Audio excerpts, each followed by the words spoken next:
eu acho que o que falta hoje é uma educação do consumidor, uma educação maior do consumidor. Por exemplo, você pega países da Europa, você pega os Estados Unidos, você pega até países comunistas como a China. Você não vê consumidor reclamando à torta direita de qualquer coisa, né? Você não vê um site, por exemplo, chamado Reclame Aqui, em alta, em países como a Áustria, a Suíça, a Alemanha, Estados Unidos. Você não vê sites desse tipo nesses países. Por que que no Brasil existe ainda essa cultura da vitimização? Eu nunca, não, é isso que eu queria entender também. Por que que um É, eu, site chamado Reclame Aqui funciona muito bem? Acho que isso é cultural, claro, mas o site Reclame Aqui funciona muito bem aqui no Brasil e tem um site chamado Elogia Aqui, que não tem 1% dos acessos do Reclame Aqui, né? Isso daí talvez seja uma mão aberta que o judiciário deixou para proliferar essa cultura da vitimização dos consumidores. interessante. É uma reflexão bem complexa. Eu Estou até entendo, assim, fazendo para bonito só responder. porque é com você, viu? Não, fica à vontade. O que acontece, Christian, eu entendo, assim, a sua indignação, né?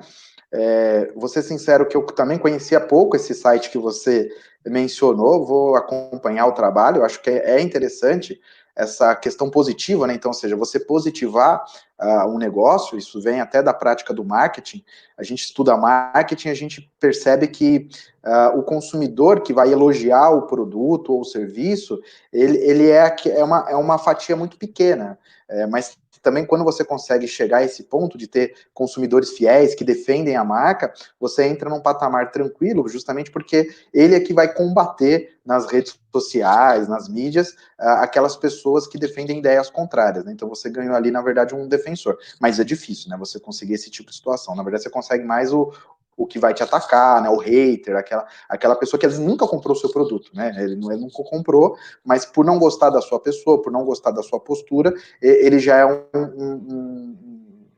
como eu posso dizer, um sujeito que está ali atacando. Mas nessa condição, o que eu entendo é justamente isso, né? Nós entramos no final da década de 90, começo da década, final da década de 80, começo da década de 90, com essa ideia de consumo. Então, a cultura do consumo protegida em lei no Brasil, em tese, ela é nova, né? A gente tem aí praticamente 30 anos. Então, o consumidor ele está ganhando esse amadurecimento.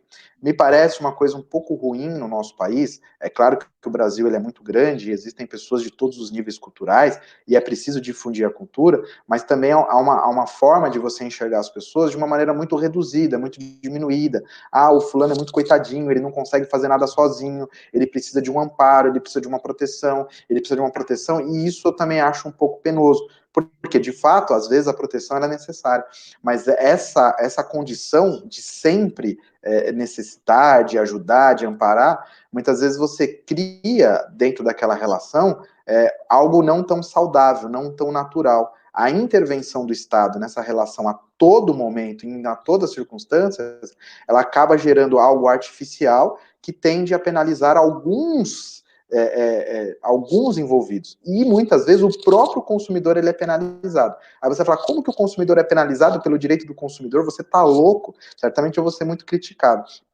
porque você tem um custo muito elevado. Como eu trabalho com empresas, como eu passei muitos anos da minha vida lidando com esse segmento, o custo para se você administrar essas relações acaba sendo muito alto.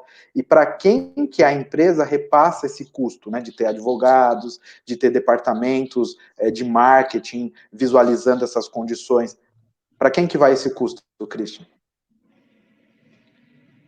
É sempre, assim, a gente não fala que é um custo do empresário, porque a gente sempre tenta voltar de alguma forma para o consumidor, né?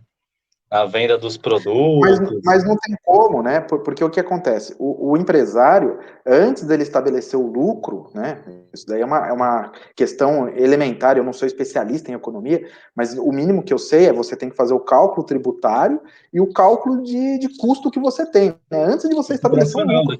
lucro. O que acontece é justamente isso, né? Você tem um custo para manter toda a operação E às vezes, essa questão cultural de se estabelecer uma série de direitos que tem, logicamente, seu aspecto positivo, é preciso conscientizar, é preciso coibir práticas indevidas das empresas. Vou até, para a galera não achar que eu só falo mal e tal, vou trazer algumas práticas que são abusivas, mas é preciso também conscientizar, e o consumidor precisa ter essa visão, que quando você tem um excesso de direitos, quando você tem um excesso de burocratização, essa burocratização ela vai se reverter contra o mais fraco, e muitas vezes o mais fraco financeiramente, se for o consumidor, é ele que vai pagar por toda essa judicialização. Isso vai voltar contra ele no final. Por isso que às vezes você vê, mas tem produto que tá muito caro, esse produto não é tão caro. Por que ele ficou caro? Porque aconteceu desse empreendimento ter elevado o seu custo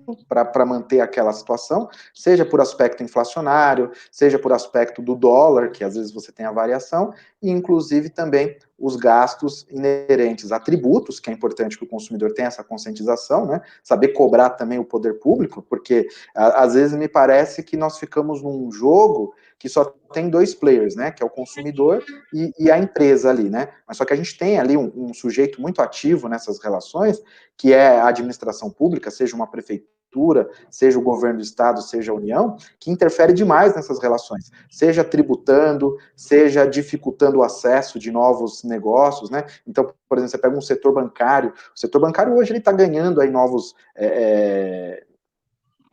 investidores, né? Então, às vezes você tem bancos virtuais, isso é positivo, mas a gente passou por muitos anos com poucas empresas do segmento, assim como no setor Poucas aéreo, opções, né? poucas opções, exatamente. Então, isso é algo que tem que ser debatido. E todas as vezes que eu vou debater esse tipo de assunto, me parece que eu sou meio sufocado, né? As pessoas, não entra nesse detalhe, não fala sobre isso, mas é importante, né? Então, você precisa ter uma diversificação de oferta de produtos para que o consumidor, ele cresça e possa escolher. Então, respondendo a sua pergunta, né? Por que no Brasil cria-se essa cultura? É porque o Brasil tem essa dificuldade, né? Você tem a dificuldade de acesso no mercado. Então, quando, de repente, uma pessoa quer investir num determinado segmento, ela precisa ter muita grana, dependendo do segmento que ela vai entrar. Muitas vezes é um setor altamente regulado, que dificulta o acesso de novas pessoas, e nesses setores você geralmente vai ter práticas abusivas em excesso.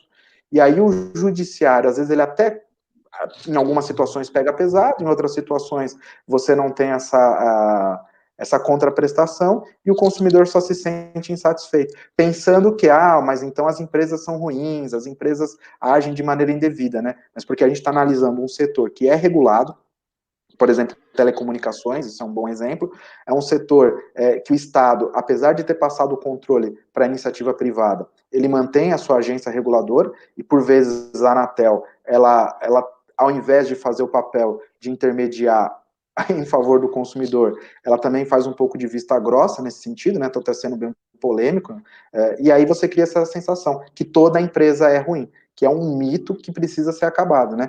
As empresas, elas movem o nosso país, e principalmente os pequenos empreendedores. Então, quando você fala mal de uma empresa, de um pequeno empreendedor, você está colocando em risco toda a economia do nosso país. Porque aí, se não tem empresa, se você não tem um empreendedor igual a você, não é a prefeitura que vai conseguir desenvolver um negócio, não é o Estado e não é a União, tá? O Estado não gera riqueza sozinho, muito pelo contrário, ele precisa das empresas, tá? Então, essa relação precisa ser melhor esclarecida, as pessoas precisam entender o papel do Estado, o peso que o Estado tem nos pequenos e até nos grandes negócios, né, que é que o grande ele consegue se manter um pouco melhor, né, justamente dificultando, e aí o consumidor é prejudicado, mas não é por conta só da empresa, né, mas é por conta do papel da prefeitura, né, você pega fiscais de prefeitura, em aspecto de vigilância sanitária, é lógico, tem padarias, tem mercados que abusam, né, que desligam o freezer, vendem produtos estragados, né, então isso é um desserviço à população, mas a gente sabe que tem muitas